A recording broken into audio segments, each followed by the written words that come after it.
Hello, everybody. Welcome to Lifestyles of the Rich in Faith.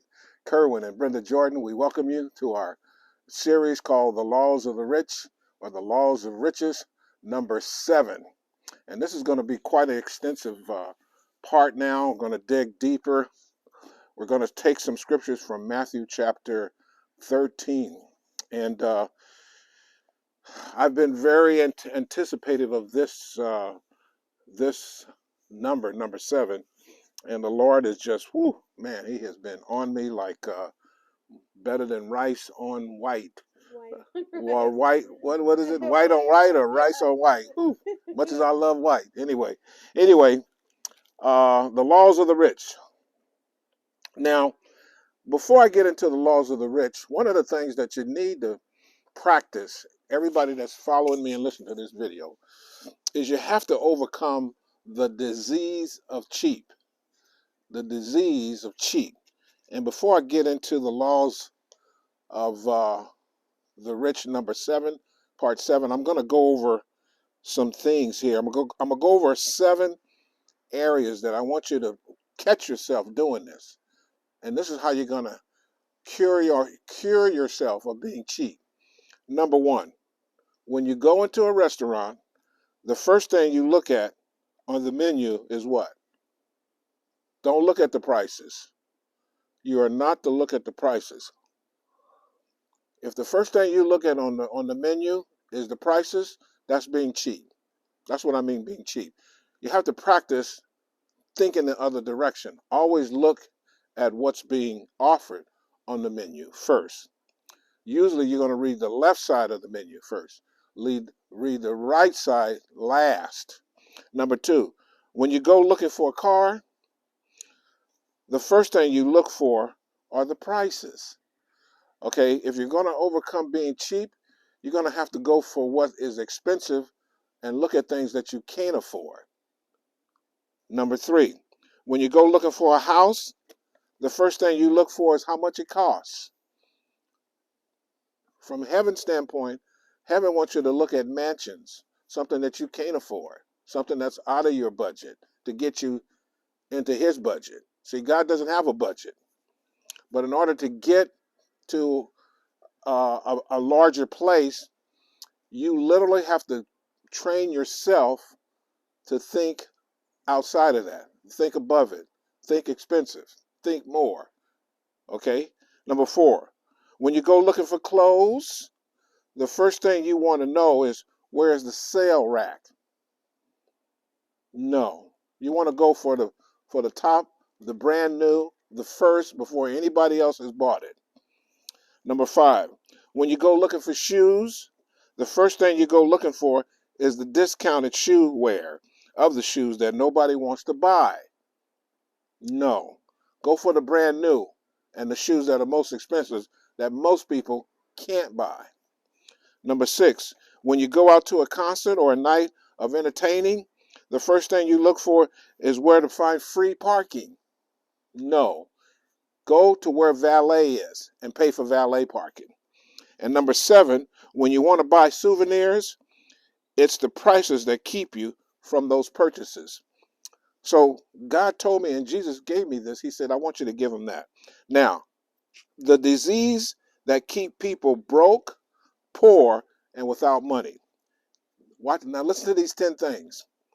Number 1, being cheap. Number 2, being tight. Number 3, being budgeted. Number 4, being fixed income minded. Number 5, being simple minded. Number 6, being less expensive minded. Number 7, being closed and contained minded. Number 8, being small minded. And number 9, being unable minded. And number 10, being impossible minded. So you go through all those statements that I made, put yourself in that and see where you need to make improvements. But this is, the Lord gave me this to give to you, of how you can overcome the disease of cheap. Now, as we get into the laws of number 7, I'm going to open up with this introduction, because this is what the Lord gave me back in March 30th, or about 4:15 a.m. He says, Kerwin, Now, this is Jesus talking to me in my heart now. And I'm sharing these things with you, people, because when you spend time alone with God in prayer, uh, He's going to start talking to you more because now He starts to trust you a little bit better. And so He trusts me a whole lot now after all these years, 60 plus years. And so as I get up to pray many times, it's not so much of me what I got to say, but it's what He's got to say. So I'm going to share with you what He said to me. Kerwin, I want you to create, develop, and invest in the businesses of independent entrepreneurs. So you didn't know God talks like that. Assist and help them to be and become richer than they think and believe they can. Encourage them in new and different strategies, ways, and new and different means that you can create, and I will assist you and help you in everything. I have created within you all those things that give you your distinction and rarity of Jews that make you who and what you are. There is none like you, Kerwin. I have done this and I will live and enjoy, and I have done this and you will live. Now, this is what he told me. You will live and enjoy all the wonders, adventures, and the amazement now, today, tomorrow, forever. Isn't that something? Okay.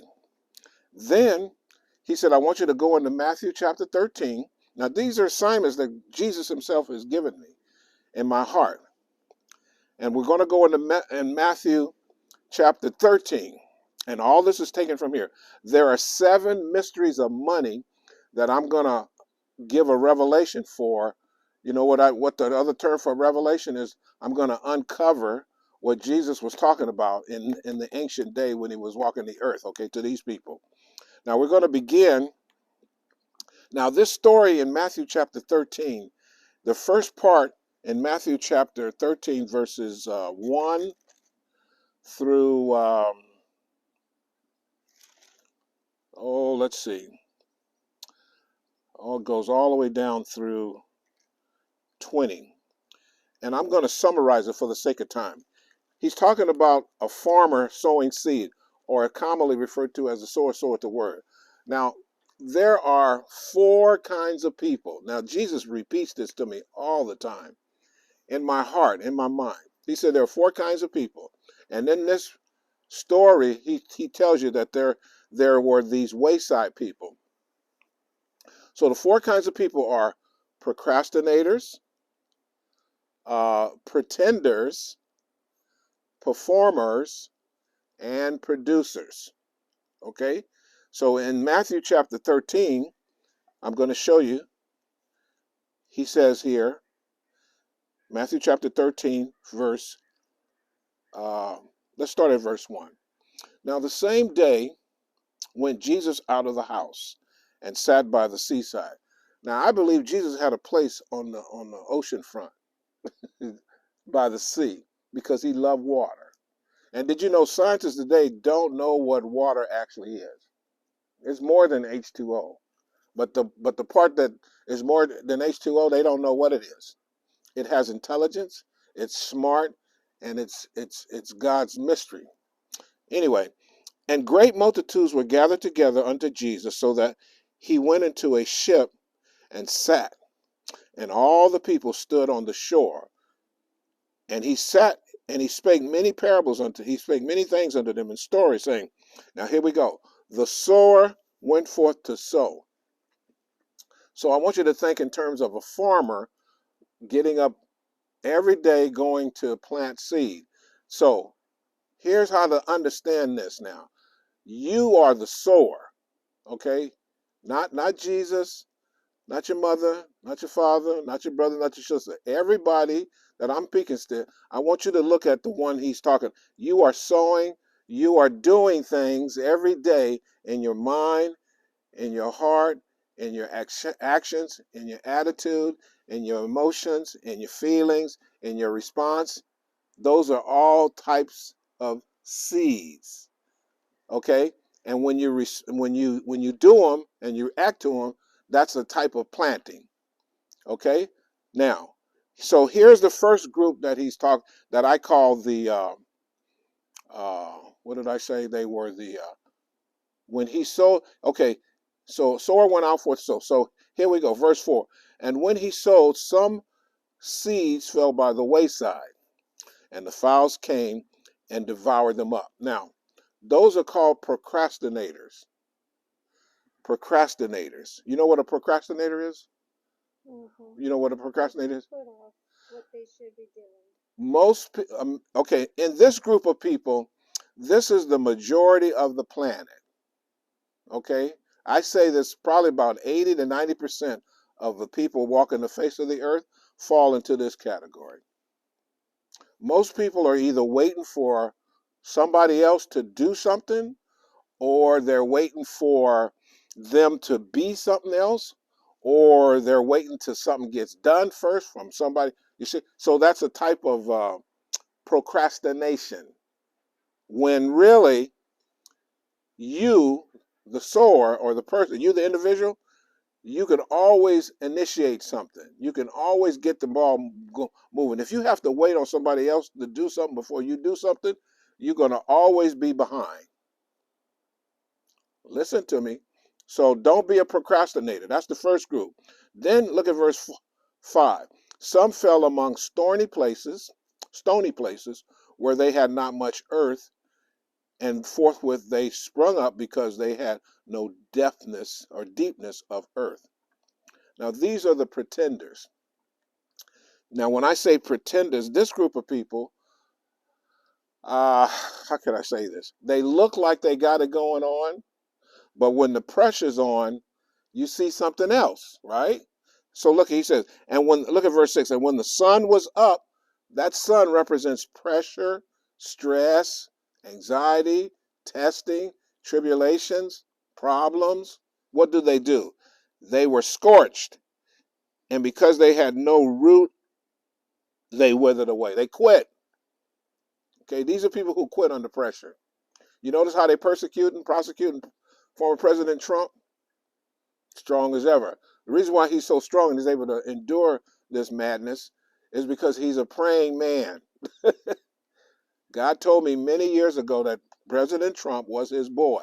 And I'm just waiting to see how this all plays out. Because when God says you're his boy or woman or man, or boy or girl, and you come against him, it doesn't generally fare well for you, because God is going to always be on their side. Now, so we have, who the first group I said was? Procrastinators, pretenders. Pretenders pretend like they got it on. They quit. They give up. They give up and they give out all the time. They start something new, then it gets hard, and it gets too much pressure, and what they want to do? They quit. See, that's what he said here. So those are the pretenders. They pretend that they're on board. After about the first week, 2 weeks, 3 weeks, a month, they're done. See? Pretenders, I call them. And now here's the third group. And some fell among the thorns. Now, what do thorns do? They stick you. They hurt, right? Yeah. And the thorns sprung up and choked them. Now, thorns, these are the performers.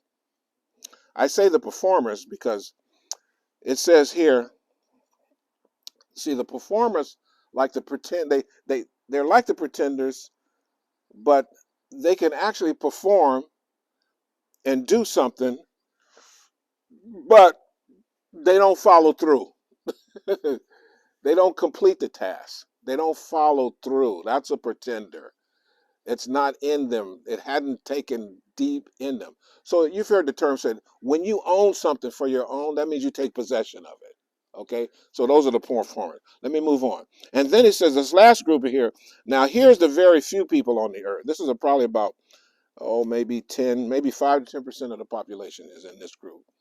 It says here, and some fell on the good ground. See, God himself calls those good ground. The good ground brought forth some results. They produce. Now, within that good group, it's broken down into 3 groups. Some produce 100%, 100-fold. Some produce 60%, and some produce 30%. 3 groups. Okay, these are called the producers. The producers. So to sum this up before I get into these money mysteries, 4 groups of people: procrastinators, pretenders, performers, and producers. Okay? Which one do you fall in? Now, okay, so I'm going to go on here. We're going to begin. I'm going to give you the mysteries of money. Money story number one. I'm going to read a story. And now Jesus was talking about money.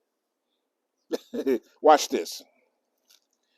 Uh, Matthew chapter 13. Where's that first story at, Lord? Let's see. Matthew chapter 13, verse 12. Now, for whoever, okay, let's go here. Matthew chapter 13, verse 11.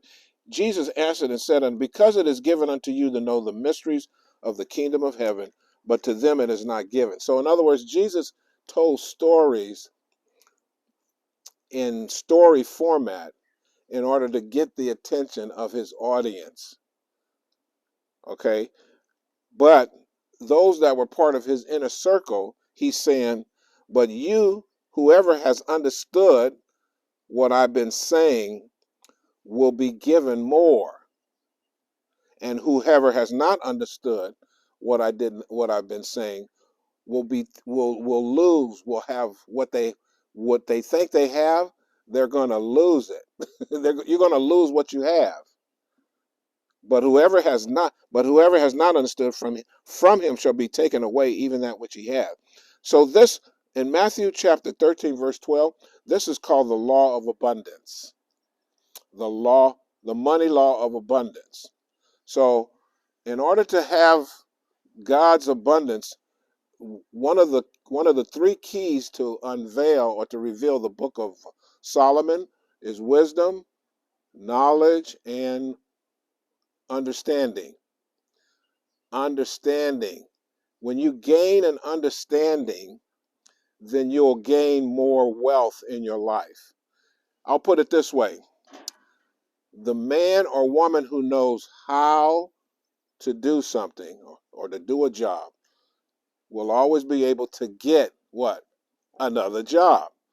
But the man or woman who knows why will always be in charge, or will always be the boss, or will always be the head. Because why? Because they understand why.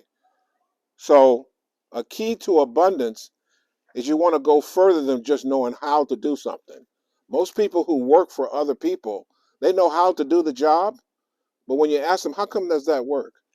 They don't know, they don't understand why it works. It's just it always does it that way. I ask people this all the time.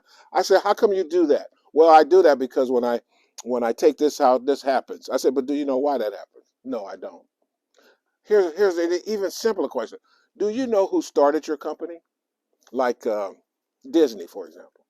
I asked somebody that one. Did you know Disney was named after an individual? Most successful companies in America were named after one person started it.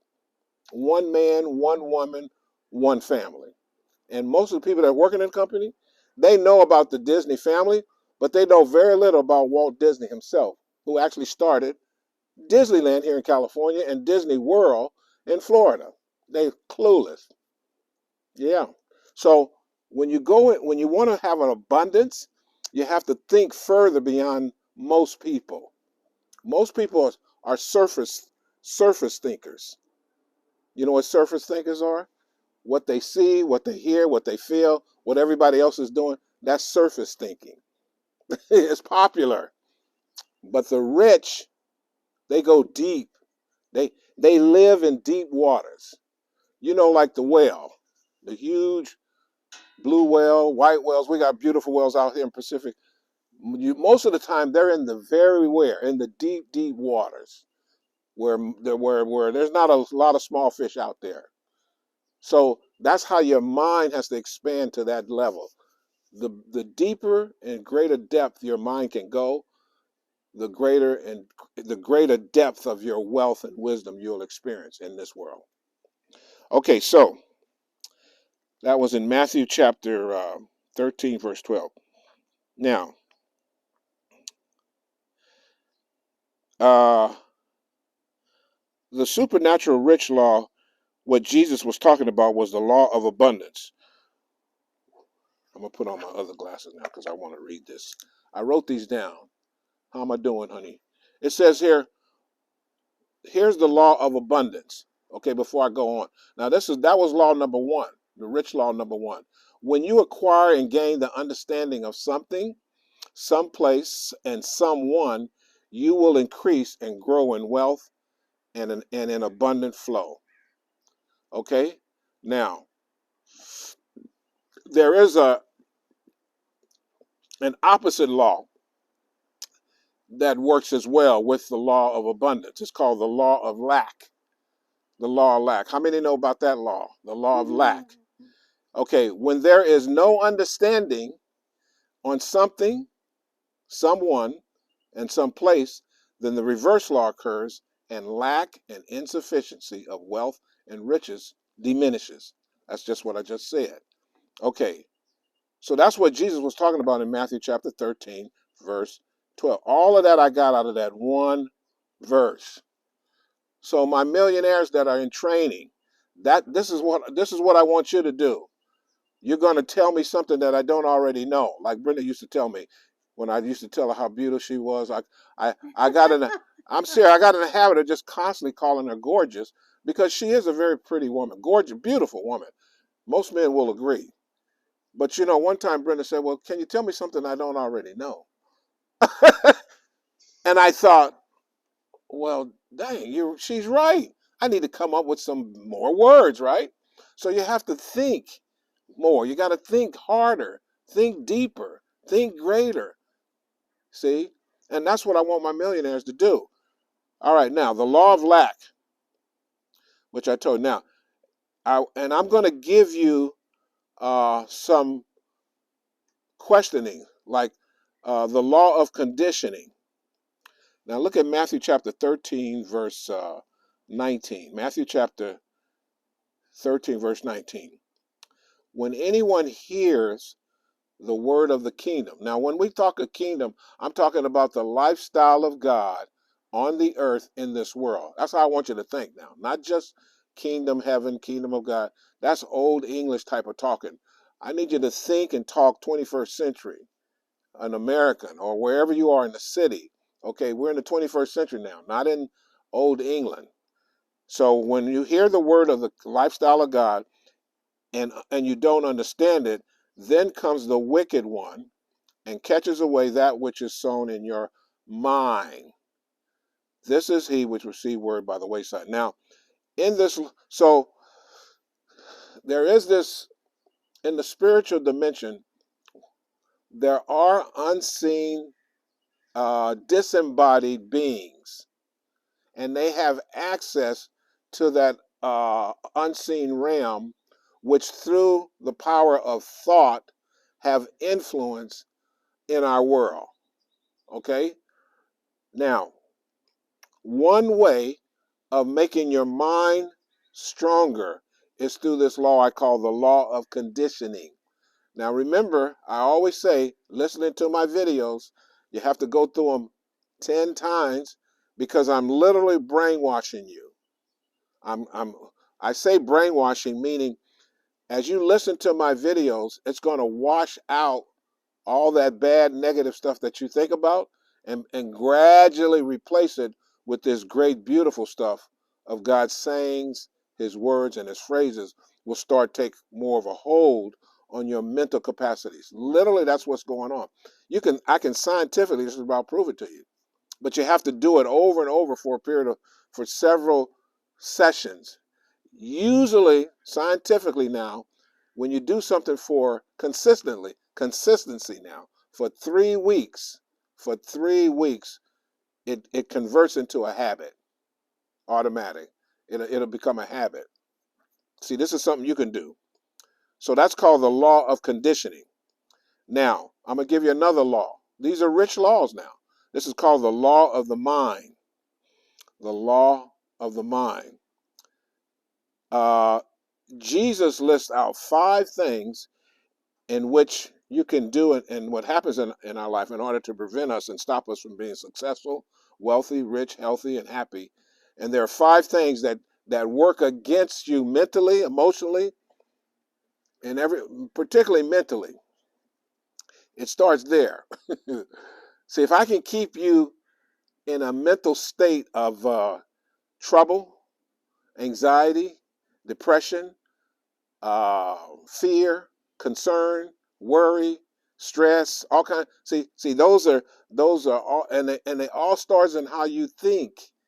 When you see something, what does that mean to you? So you translate it based on past experience or past history, and you apply it up here to the day. So that's why most people relive their history continually. And so when the future comes, they have more of what they went through yesterday in their future. So what I'm trying to get you to do is do differently. Do differently. And this is how you do it. Now, but you got to be aware first of these things. So Jesus lists 5 things in Matthew chapter 13, verse 21 through 22. And I'm going to show you here. When anyone hears the word of the kingdom and does not understand it, then comes the wicked one and catches it away from his heart. This is he who's received seed by the wayside. But he that receives seed on the stony places, the same as he that hears the word, and with joy he receives it. And yet because he's a pretender, no root in himself, he endures just for a little while. Now here's 2 things that happen. When tribulation, that's trouble, or persecution, that's when people say evil, bad things against you, like they're doing to President Trump. Because of the word, by and by he is offended. They quit. They quit. Now I'm using President Trump because he hasn't quit yet. Amen. Isn't that something? Okay. He also that receives seed among the thorns is he that hears the word, and the cares of this world, the deceitfulness of riches, choke the word, and it becomes unfruitful. Now, I'm going to sum this up. These are 5 things that can keep you out of wealthiness and having more of an abundance, a rich lifestyle, luxurious way of living. These 5 things can keep you out. Number 1, tribulation. The word tribulation, you're going to put the word troubles. Troubles. Everybody know what troubles is. Or you could use the word trauma. Trauma, that's even a better word. That's more popular. Everybody's got trauma. How you deal with trauma, past trauma, current trauma, future trauma, that's trauma is trouble. Trauma. Number 2, persecution. Well, persecution is negative bad news against you. People who talk bad against you, call you evil, call you bad, negative news. How does it affect you? How do you translate it? Now, I'm going to tell you a secret about persecution. Every time you're persecuted unjustly, God rewards you. Let me break it down even further. Every time somebody doesn't like you verbally, God increases your money. I'm telling you. He showed me that. Now, the 3rd thing is cares of this world. You know what a better word for cares of this world? Stresses. People say I'm stressed out, right? Stress. Everybody got stress, right? I don't have no stress. I don't live stressful. You know what I do? I take my walks. I go to the beach. I go. Brenda and I live. We purposely live good. So stress is at a very, very minimum, if at all any. And then the 4th thing is the deceitfulness of riches. You know what that is?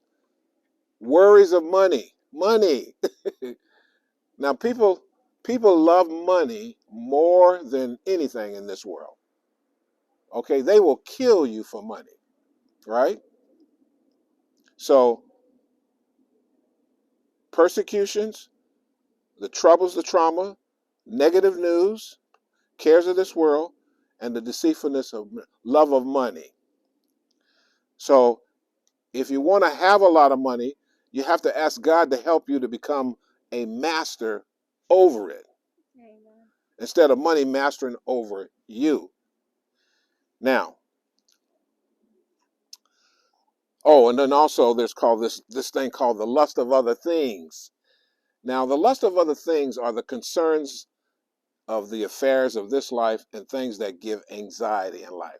I'm going to give you some examples of things that I want you to watch for and tell yourself you're not going to do it.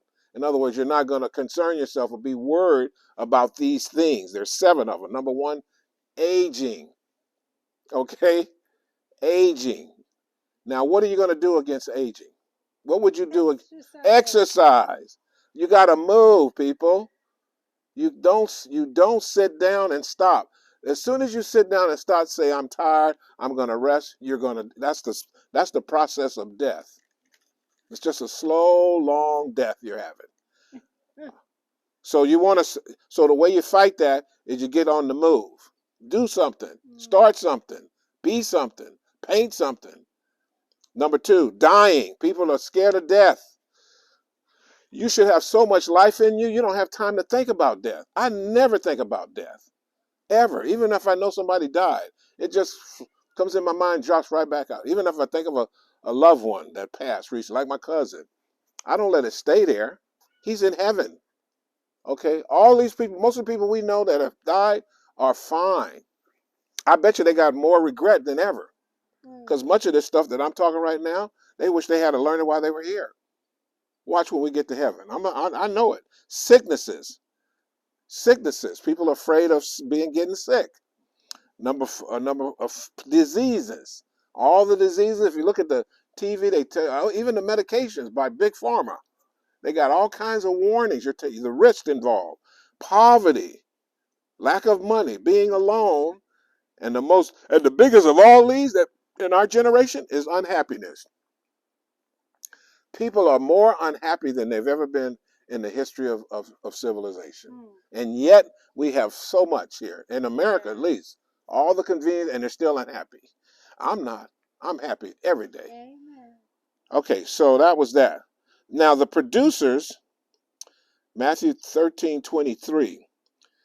Oh man, I don't think I have time to go into that.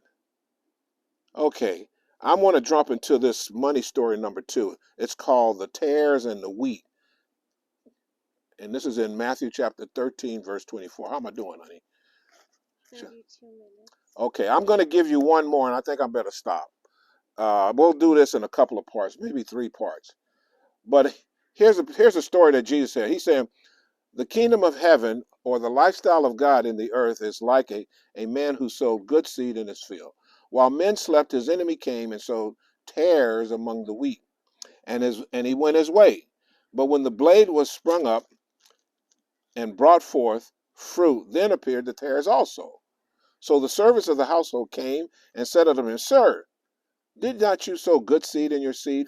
From where do all these tares come from? And he said unto them, An enemy has done this. The servant said unto him, Will you then that we go and gather them up? And he said, No, let's wait, and you gather up the tares. Lest you gather up the tares, you root up also the wheat with them. Let both, now listen to this here. He said, let both grow together until the harvest. And in the time of a harvest, I will say to the reapers, gather you up together first the tares and bind them in bundles to burn them, and gather the wheat into my barn. Now, real quick as I close, these are the 2 classifications of people walking the face of the earth. Tares, if you look at a tare and a wheat, they look the same. In other words, these are human beings. Okay? So there are good human beings in every field of life, and there are evil human beings in every field of life. And we're intertwined together, right? We use the same, we're around them. We share this planet and the world and society with both good and evil, right? But this is interesting. He said that there's this evil entity called the Satan who's influencing the tares. How does he influence them? Through the law of the mind, I called it. How does the Spirit of God influence the good people? Through the same law of the mind. Okay? Even though God is over the whole program. But it's through the mind through which Satan has access to. I'll give you an example. When Jesus said to Satan, to Peter, remember in Matthew chapter 16, when Jesus said that he was going to die in 3 days, but on the 3rd day he's going to rise again, Peter grabbed Jesus and said, this is not going to happen to you. And Jesus said, looking to Peter, Satan, get behind me. Why would he say that? And he's looking at Peter. Because those, right, the sayings that were coming from the mouth of Peter were actually words and influence that Satan had influenced in Peter's mind. And Jesus was able to discern. See, that's called the gift of discerning of spirits. Remember I talked about the gifts? Matthew chapter 12. We have these same gifts available. I use them every day. All the gifts, all of them, working of miracles, gifts of healing, everything. Okay, you can use them in your businesses too. So my point is this: we share the planet with evil people. Okay, you got to know. And God he's in control, but he allows the evil on purpose. Some of these tornadoes and storms and destruction, I believe, is actually coming from God himself. Type of judgment.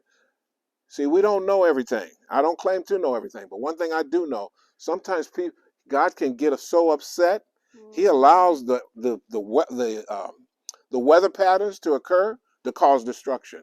You see it all throughout the Bible. Okay, remember the flood? Who caused that? Remember burning down a whole city, Sodom and Gomorrah? Who caused that? Matter of fact, an earthquake God caused and had a whole household be sucked under the earth. Who did that? So listen, God is a person, y'all. Amen. And he's almost like human. Now I'm going to close right here. Lord, I know it's a lot, and I'm going to do what you gave me, this assignment. Now, my millionaires, I'm going to give you an assignment. And now if you want the assignment, you're going to have to request for it, though. Okay, and I'll go much more deeper. I'm going to give you some extra things that aren't on this video for you that will help you in your life and help you in your business. So, Father, I pray for all my people here that you've given me to listen to me. Bless them, Lord, this week. Beside them making money, a lot of money, I pray that they'll get their heart straight. You'll learn how to pray in the spirit, the supernatural language for 1 hour for the rest of your life. And spend time in God's book and let him get your mind booming. Okay, in Jesus' name, amen. Till next time, bye-bye.